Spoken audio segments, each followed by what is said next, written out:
हरियाणा की हर अपडेट के लिए बेल आइकन दबाएं और सब्सक्राइब करें STV हरियाणा न्यूज। आंदोलन में आगे की रणनीति बनाते हुए एक बार फिर चरखी दादरी में महापंचायत करके किसानों ने ऐलाने जंग कर दिया। कहा MSP की गारंटी देनी होगी, तीनों कृषि कानून वापस लेने होंगे। वापस ले लीजिए कानून, कहीं ऐसा ना हो कि हम सरकार वापसी की मांग कर बैठे हैं, ये चेतावनी आई है।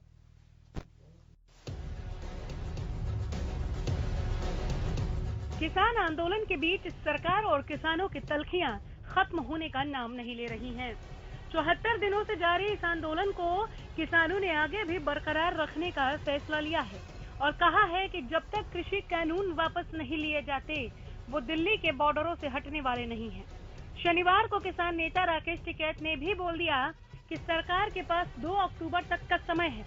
अगर सरकार कृषि कानूनों को वापस नहीं लेती तो आगे की रणनीति बनाने में जुट जाएंगे। ये भूख के सौदागर है, जितनी भूख लगेगी अनाज की उतनी ही कीमत बढ़ाएंगे। अनाज तिजोरी में बंद नहीं होगा, ये जन आंदोलन है, ये फेल नहीं होगा। अपने साथ में गरीब लोगों को जोड़ो, वे रोते हैं अनाज तिजोरी में बंद हो जाएगा। जिस तरह की बैरिकेडिंग लगाई गई है, बंदर भी रोटी नहीं ला सकता, अंदर से बंदर भी रोटी नहीं ला सकता। आदमी की तो क्या मदद है, हमने 2 ट्रक वहां पे मिट्टी डाल दी, उसके ऊपर कब्जा कर लिया गया। अपने गांव के लोगों को कहो कि दिल्ली के आंदोलन में जाओ, हो सके कि आए ना आए, उसको अगर गांव याद आएगा तो अपने गांव की मिट्टी को उठाकर देखा उसके 10 साल उसी में होंगे। कानून वापसी नहीं होंगे, हम मुजफ्फरनगर की सीमा में घर वापसी नहीं जाएंगे, ये किसान भी नहीं जाएगा। उनको 40 लोगों पे आपको विश्वास करना होगा। इनके पीछे 550 लोग हैं, सारे गठबंधन हैं, उसके पीछे खाप पंचायतें हैं, उसके बाद में सारी बिरादरियां हैं, वे सारी बिरादरियों का संगठन है। इसको जाट वर्सेस करने की कोशिश हम कुछ लोग करेंगे, नहीं होना। ये सारी बिरादरियों का संगठन है, होने की जरूरत नहीं है। ये नौजवानों का संगठन है, आपको संयम से काम लेना होगा। कृषि कानूनों के विरोध को लेकर भारत से बाहर के सेलिब्रिटीज भी इसको लेकर प्रतिक्रिया दे रहे हैं, जिसको लेकर रविवार को CM मनोहर लाल ने भी प्रतिक्रिया दी। CM ने नसीहत देते हुए कहा कि ये हमारा अंदरूनी मामला है और ये सुलझ जाएगा। CM मनोहर लाल ने कहा कि भारत का एक सिस्टम है, एक लोकतंत्र है और इसमें बाहरी लोगों को दखल अंदाजी करना अशोभनीय है। हमारी अपनी एक सिस्टम है, डेमोक्रेसी है। हमारे डेमोक्रेटिक सिस्टम में बाहर की विदेशी ताकतों को हस्तक्षेप करना ये अशोभनीय है। किसी भी देश के व्यक्ति को दूसरे देश के आंतरिक व्यवस्थाओं में कभी भी हस्तक्षेप नहीं करना चाहिए। ये इंटरनेशनल नॉर्म्स है, उसके भी अगेंस्ट है। इसलिए मैं इसको बिल्कुल भी मैं एक प्रकार से इसकी निंदा भी करता हूं कि ऐसे विदेशी ताकतों को हमारे किसी आंतरिक मामले में नहीं आना चाहिए। किसान हमारे हैं, देश हमारा है, मंडियां हमारी हैं, कानून हमारे हैं, संसद हमारी है। हम अपने आप बैठ करके सुलझा लेंगे, आपसी बातचीत करेंगे, संवाद करेंगे, उसी में से जो आवश्यक होगा उसको रखा जाएगा, जो आवश्यक नहीं होगा उसको छोड़ा जाएगा।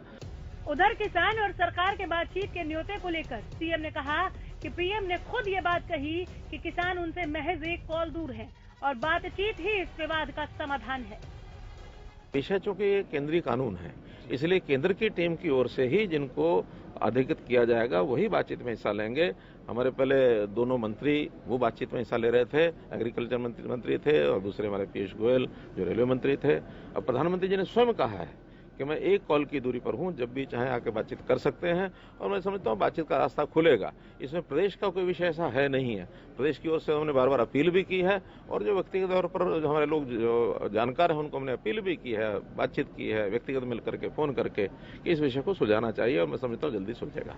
जहाँ सत्ता पक्ष कृषि कानूनों को लेकर सरकार की तरफदारी कर रहा है, मैं तो समझता हूँ कि सारा जो आंदोलन है ना जी, ये किसानों के खिलाफ है, टोटली किसानों के खिलाफ। क्योंकि इस तीनों कानूनों में किसान को कुछ ना कुछ लिया कुछ भी नहीं है उससे। कौन सी चीज ली है? अभी तक मैं लगातार रोजाना देखता हूँ, ये डिबेट में आज तक कोई ऐसा नियम नहीं बता सके कि कौन सा नियम इनको ऐसा लग रहा है जिससे किसान को नुकसान होगा। ये डराने का काम कर रहे हैं, आपकी जमीन पे कब्जा कर लेंगे। किसी को भी लगता है कि हिंदुस्तान के किसानों की जमीन पे कोई कब्जा कर लेगा? कोई अडानी अंबानी क्या सौदा है? अडानी अंबानी जमीन पे कब्जा करने की ताकत है उसके पास।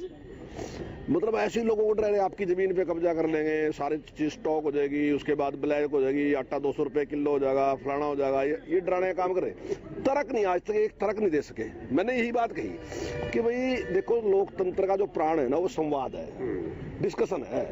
डिस्कशन से ही लोकतंत्र चलता है। तो आप बैठी, चाहे पार्लियामेंट में आप डिस्कशन करो, चाहे आप विधानसभा में डिस्कशन करो, चाहे आप टीवी पे डिबेट करो, कहीं भी आके आप डिबेट तो करो। आप बताओ तो सही कि ये क्लॉज इसमें ऐसी है जो नुकसान कर देगी किसान का। अब ये कानून अगर आपने मानना मानो, नहीं मानना ना मानो, कहाँ है इसमें कहा कि आप जरूरी मानो इसको? सरकार ने एक छूट दी आपको कि भाई अगर आप मंडी में जाना चाहते हो तो ठीक है, जाओ आप मंडी में, लेकिन अगर आप बाहर बेचना चाहते हो तो आपने आपको छूट दे दी, आप बाहर भी बेच सको। अब अगर मान लो मैंने अपनी गेहूं बढ़िया पैदा कर दी और मेरी उस पर कोई ग्राहक आया और उसने कहा जी आप गेहूं बेच रहे, मैंने कहा बेच रहा, उसने कहा ठीक है जी, क्या रेट लोगे? मैं कहूँगा 2500 रुपये लूंगा जी मैं तो। वो कहा भी वहाँ MSP तो 1975 रुपये है। मैं बोले मैं MSP बेचती ही नहीं, मैं तो 2500 ही बेचूंगा। मेरा सौदा है, मेरी 2400 बिकी, तो किसानी उनके पेट में दर्द क्यों रहा कि मैंने 2400 बेच ली? और अगर मेरी नहीं बिकती तो MSP बेच दूंगा जाएगा। वहीं विपक्ष लगातार सरकार पर हमलावर है। रविवार को इनेलो नेता अभय चौटाला ने फिर से केंद्र सरकार पर निशाना साधा है। अभय ने सरकार को तानाशाह बताया।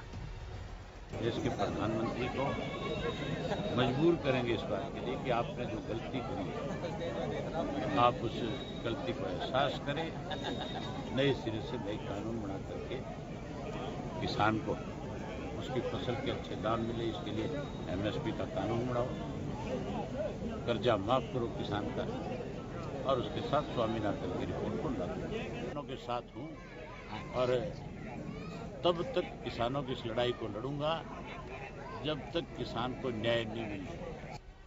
अन्नदाता का यह आंदोलन दिन ब दिन और तेज होता जा रहा है। किसान अपनी मांगों को लेकर सरकार से फरियाद कर रहे हैं कि कृषि कानूनों को रद्द करो और MSP पर नया कानून बनाओ। वहीं सरकार इस बात पर अड़ी है कि कानूनों में संशोधन कर सकते हैं, लेकिन इन्हें वापस नहीं लिया जाएगा। ऐसे में इस विवाद का अंत कहां होगा, ये सवाल अभी भी बना हुआ है और इसका समाधान दूर तक नजर नहीं आ रहा। Bureau report, Haryana news.